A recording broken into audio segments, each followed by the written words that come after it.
Welcome to this podcast. In this podcast, I want to talk about Venus in Leo. And the way I'm going to start this podcast is by describing what Leo essentially is.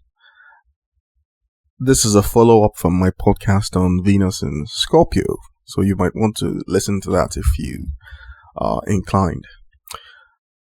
Astrology is a very, interesting area of study. And the reason is because at present it's very fuzzy, meaning that it's possible for you to spend 40 years or even 50 years or maybe even longer talking about and investigating astrological concepts.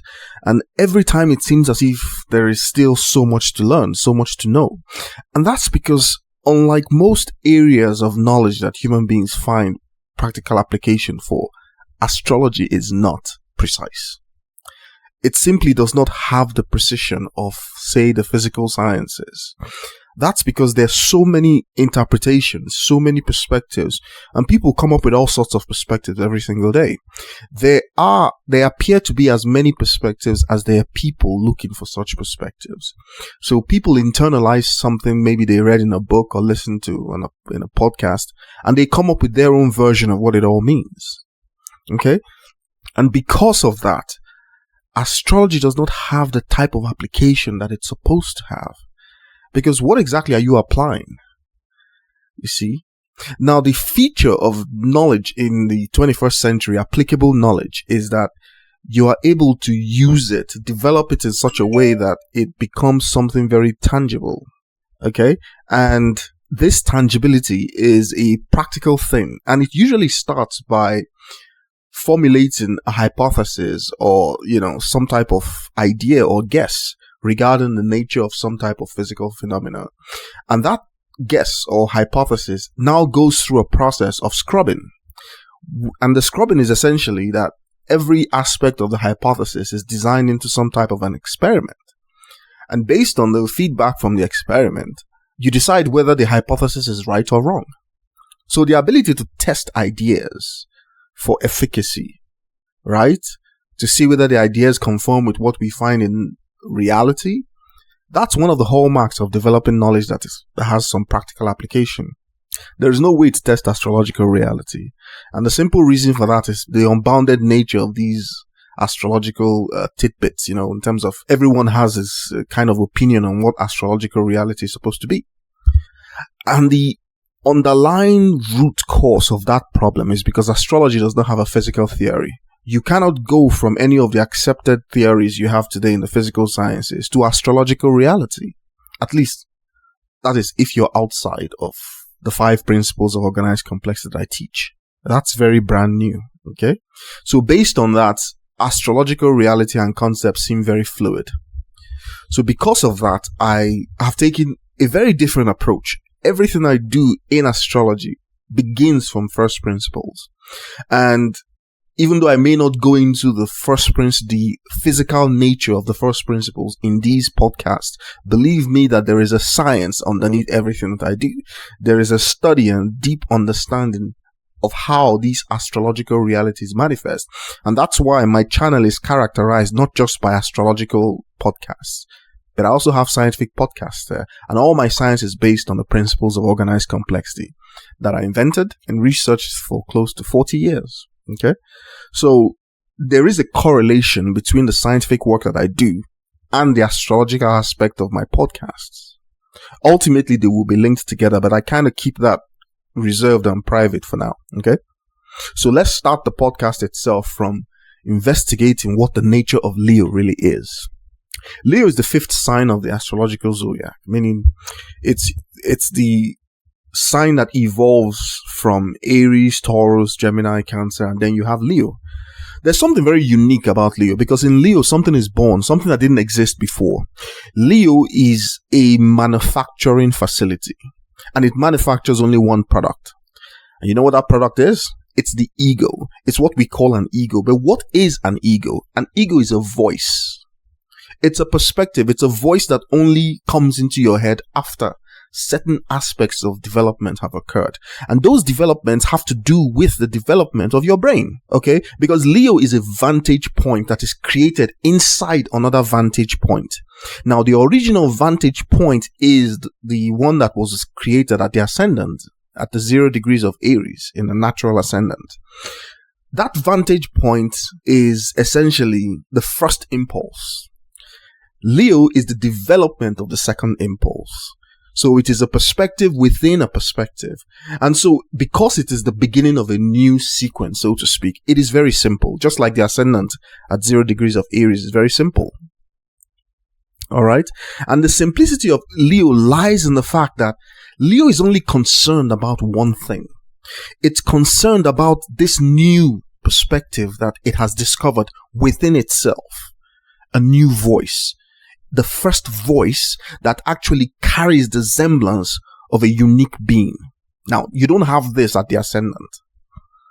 The ascendant is a very diffuse point at the 0 degrees of Aries. It's a very diffuse point because it's something that just spread. It's a scalar, so to speak, for those who are, who know something about the physical sciences. It's the birth of a scalar quantity. In Leo, you have the development of a vector. That is, a scalar is typified by something that just has magnitude. All right, in physics. So when you measure it, you just get the impact of what it is. Now, a vector is typified by the fact that it has both magnitude and direction.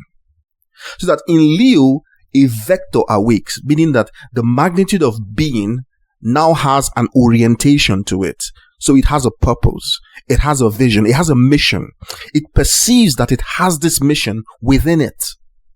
And that is the essence of Leo. It is the simplicity behind Leo, really. That it perceives itself as having this orientation towards something. It doesn't need to know what that thing is. It just knows that it is here for a reason. And that is enough to make Leo feel like its vantage point is unique. Now, this is what it means to be a Leonine character. To feel like your vantage point has meaning.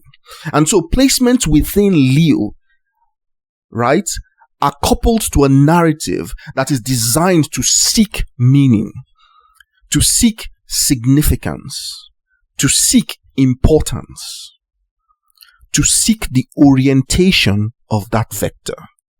That's it. That's Leo.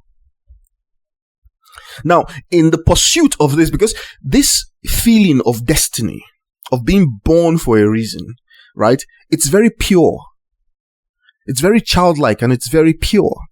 And in order to maintain that purity, so as not to lose focus of the orientation, that's why Leo has integrity.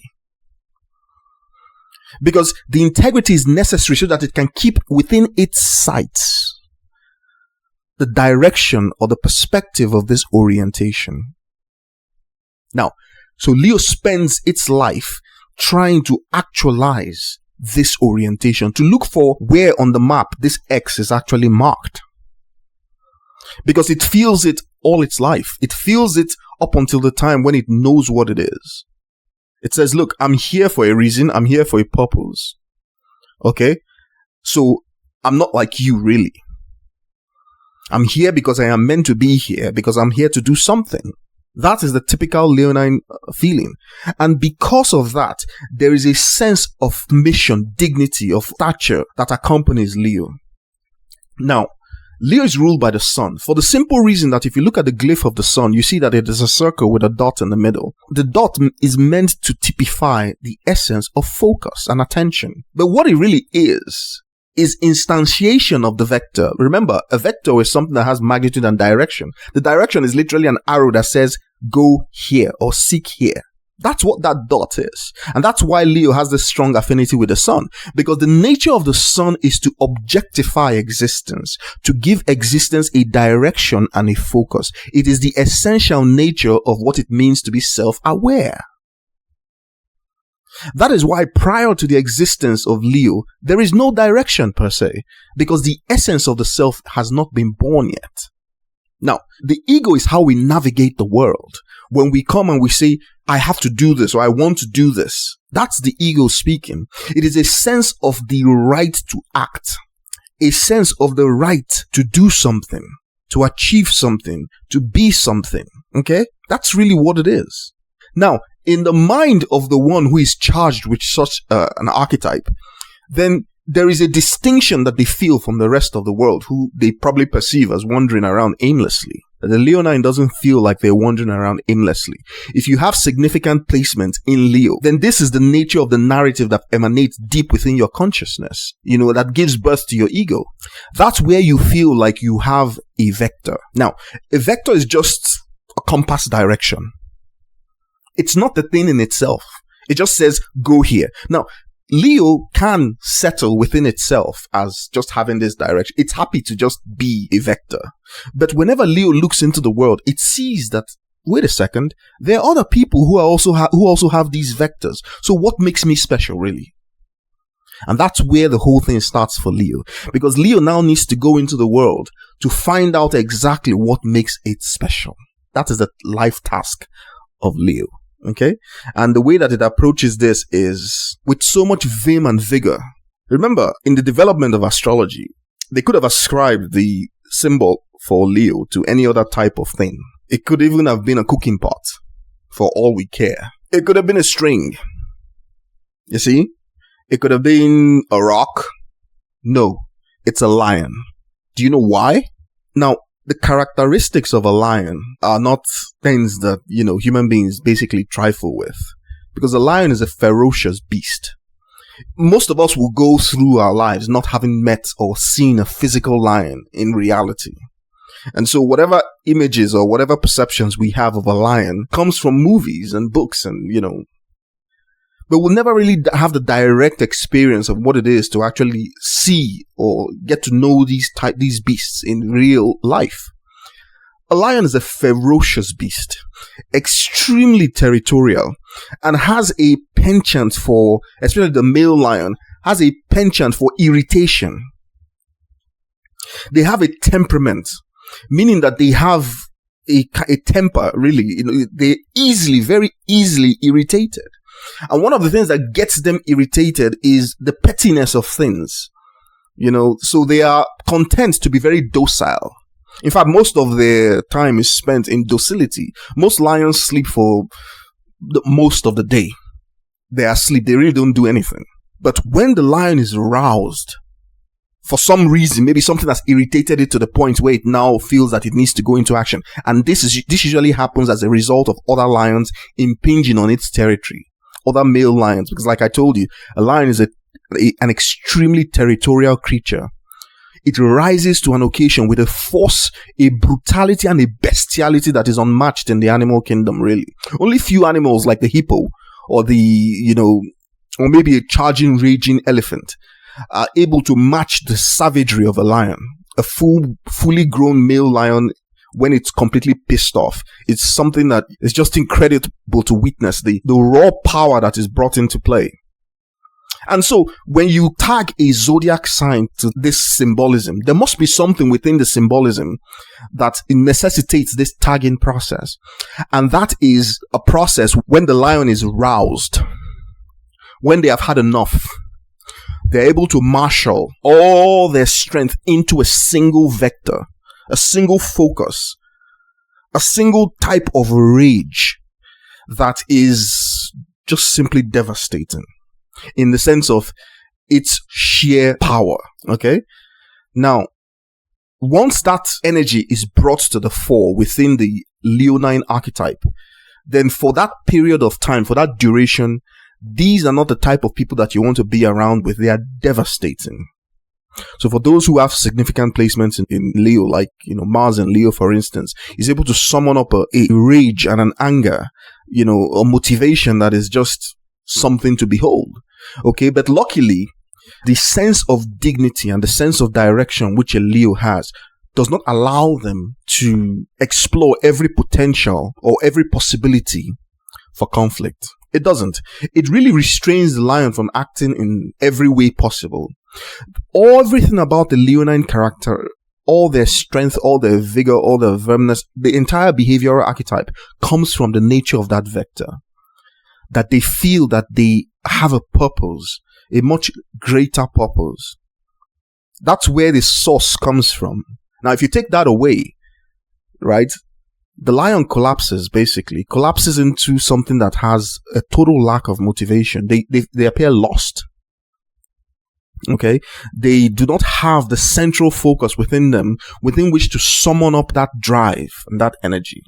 Now, even a lion that feels as if it's lost its way, there's one way to reignite that passion and that strength. Just bring another lion into the territory. Just bring another person who appears to have the same type of motivation to overshadow this archetype. And then you see the reaction from aimless wandering, from aimless purpose, from drift and directionless laziness, emerges that savage creature once again.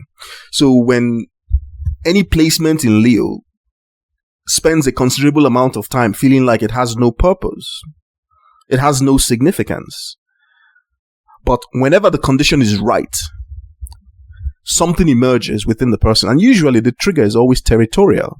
So if you have significant placements in Leo, whenever you feel challenged, whenever you feel that your authority, your sense of destiny, your leadership, or your right to be, whenever that is challenged, it brings out the beast in you and you are ready to fight. Now, the Leonine archetype, because it cannot fight in every possible way, depends on the brutality of its strength, its speed, and the ability to finish the fight by devastating its opponent within a very short period of time. Now, Leo doesn't have the propensity for long, drawn-out conflicts. It simply doesn't, because it has a mission, and whatever it is that is taking its attention at this point in time as an irritation or a nuisance is just a distraction. So Leo wants to put it down very quickly and then move on with its life. Okay? But luckily for the rest of the zodiac archetypes, Leo doesn't really engage in conflict. It takes quite a while for the irritations to build up to a crescendo, that wants to really overturn the table. Okay? Most of the time, most Leos are just happy to lie down under a tree somewhere and just sleep or watch their kingdom and, find amusement in the people who actually believe that they can be challenged. Okay? But the point I'm trying to make is that the Leonine archetype is a very simple one. They want to be acknowledged. They want the sense of self-significance. They want you to applaud them. They want you to acknowledge the fact that there is something unique and special about them. Okay? If you cannot do this, you won't be around them for long. Okay? Now, when Leo gets the simplicity of its need met, it's the most magnanimous creature in the zodiac, because it is happy to let you live and be as you want. It is actually very generous in the sense that it tries to bestow, because it feels like the sense of self-significance that it needs is qualified by how much people appreciate it. So it is ready to give and give and give, to bestow in magnanimity, just so that it can be applauded and recognized and held in high esteem. So this need is very simple. It is the most basic need of the ego. Okay? And this sense of self-significance is based on the fact that Leo feels that it has something important to give, something important to contribute, because it itself is important. And so everything that comes out of Leo is given a special flavor of some kind, a special significance from Leo itself. So Leo often dramatizes because of that, because it has to imbue itself into everything that it creates. Remember, as the first impulse of that ego coming into existence for the first time, Leo dilutes everything that it does with that ego. So you can find the ego in everything that the Leonine personality does. That's really what it is. Now let's move over into Venus. Venus, if you've watched my video on Venus in Scorpio, Venus has to do with the materialization of that ascendant. The scalar quantity that is born as the ascendant, the magnitude, is what needs to be given form as Taurus. Now, Venus is the progenitor of Taurus. It basically rules Taurus in that sense because of this very strong affiliation. And so Venus really is the implementation of a body. something to bring that ego into material existence, where it begins to implement the sense of being alive. And the way that Venus does this is that it focuses on the sense of material pleasure. Do I like it? Do I not like it? Flowing through its material senses. And so Venus is really concerned with the stimuli that flows through the material senses. The focus of this stimuli is pattern recognition in the areas of material pleasure. And the way this is done, it is done at a very simplistic level. It's as simple as the basic pattern recognition of an animal. Can I eat it, or can it eat me? In the case of the Venusian impulse, it is it pleasurable, or does it cause me discomfort? Now, if the Venusian finds that this impulse is distasteful, uncomfortable, then it simply moves away from it. And it moves towards that which it finds comfortable and pleasurable. And this is an instinct that is as early within the human being as almost the ascendant, because the moment a child is born, it is born with a very well-developed sense of taste. I remember Venus is concerned with the information flowing through the material senses. And with this sense of taste, it begins the process of calibrating its reality. Because that pleasure or displeasure is used to rationalize in a sense, not intellectually, but from a sense of, what do I need from this? And what don't I need?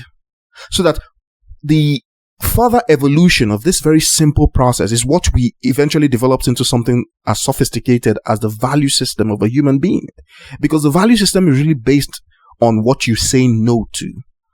You know, what do I say yes to? What do I allow? What do I say no to? What do I disallow?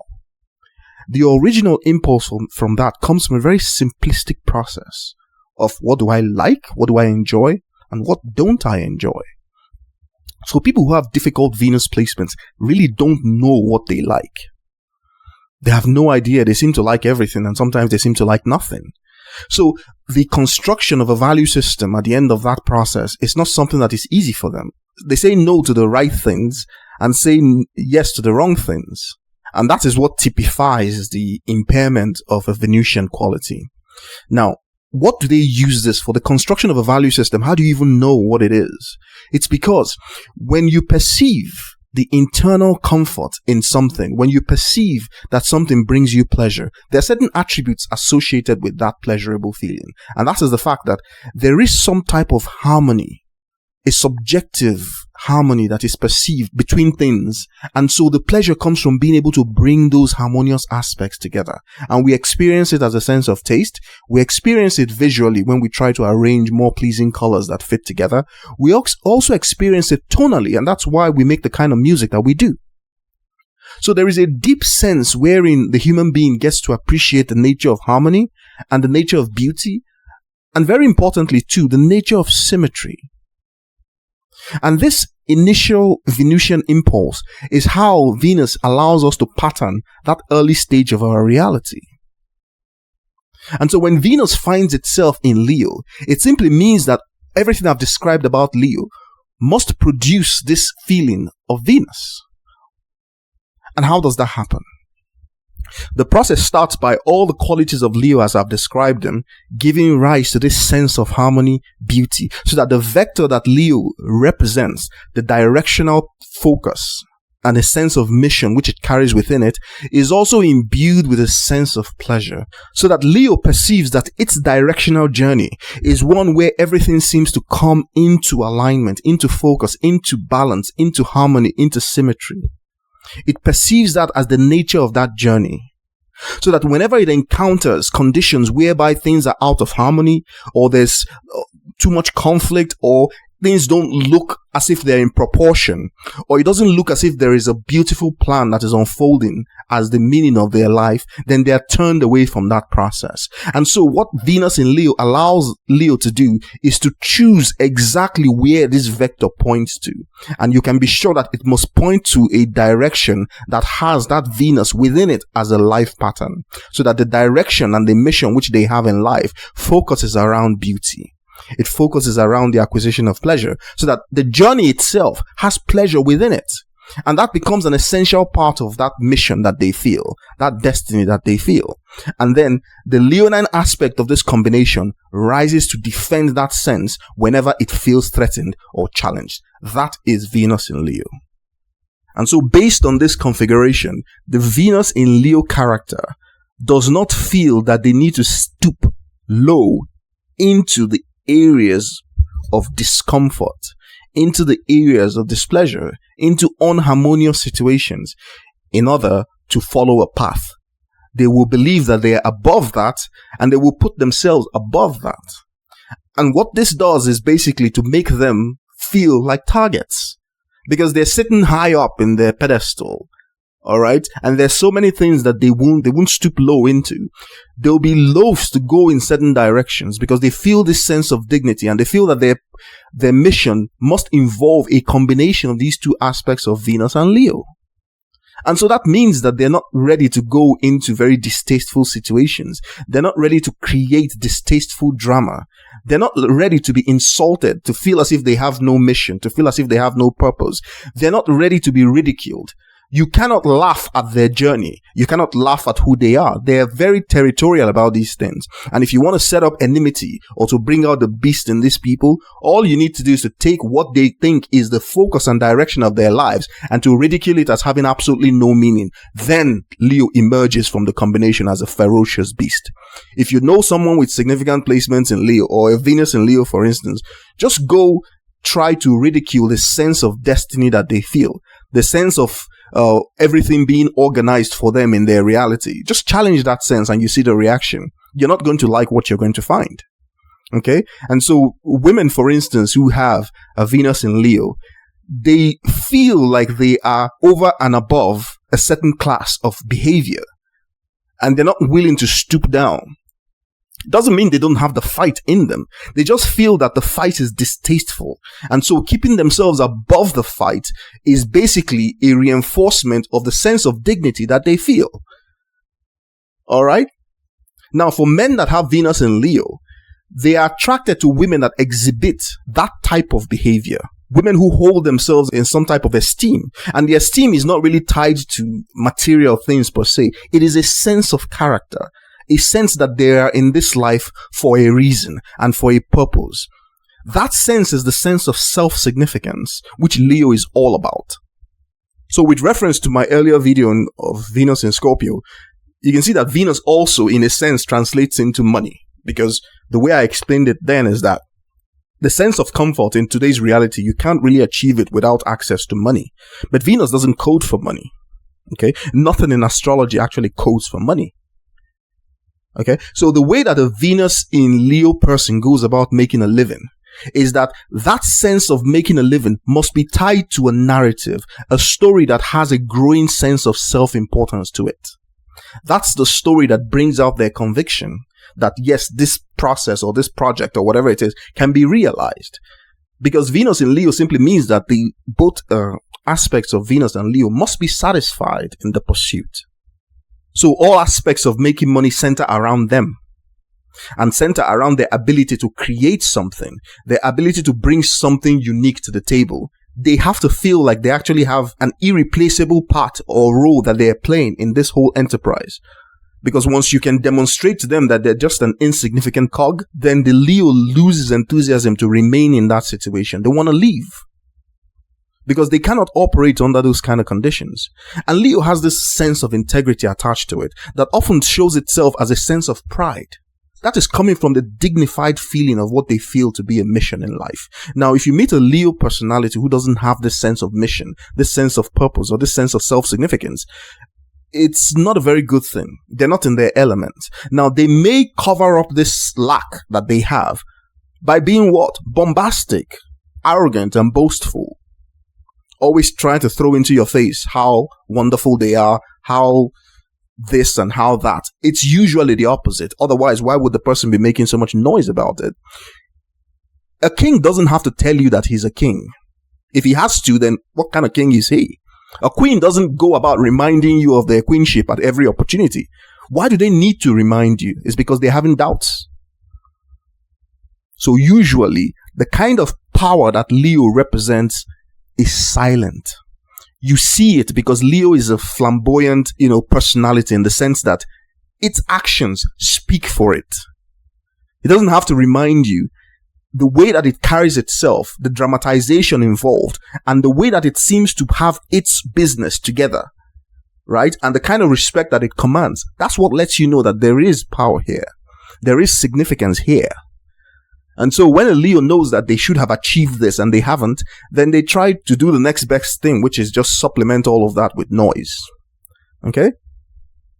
Leo actually feels that they need to have something tangible to demonstrate, but usually that thing is not demonstrated in Leo. It is demonstrated in Capricorn. And there's a whole narrative about that, which I teach in my classes, you see, because the essence of these signs, really, they're the things that I teach in my classes and much more, because we have the same thing regarding the houses and the same thing regarding the planets, which we call functional lights. So that brings me back to the way I started this podcast. The essence of knowledge is to have a precision to it, in a sense. A precision that can now be given application. If astrology is to transition from a pseudoscientific nonsense to actual tangible science that should be taken seriously, then it needs to demonstrate a physical theory behind it. And by a physical theory, I mean a set of concepts or interrelated concepts that fit together and must fit into the existing structure of what is known today in such a way as to make particular derivatives from it in the form of predictions. And the predictions, in a sense, are going to have to be behavioral. And the thing about such an astrological theory is that it is so vast, the implications literally have the potential to upend the entire world in terms of what is known and what is not known. Because the tenets of astrology, they are easy to speak about, but what do they really mean? Do you realize what the implication of astrological statements are? Because people perceive planets and stars and all as just, things far removed and distant. What are you trying to say? That they're part of a well-integrated reality, consciousness? These are huge ideas. And that's what is stopping the development of a physical theory.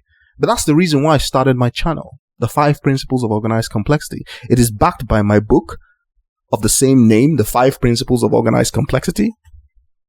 And we build an entirely new way of knowing, an entirely new way of understanding these concepts and relating all of them together under a common framework. Not by hand waving or whatever, by going through the actual process of logical deduction, engaging with the science, and then bringing out from the science the existence of an astrological reality. That's really what it is.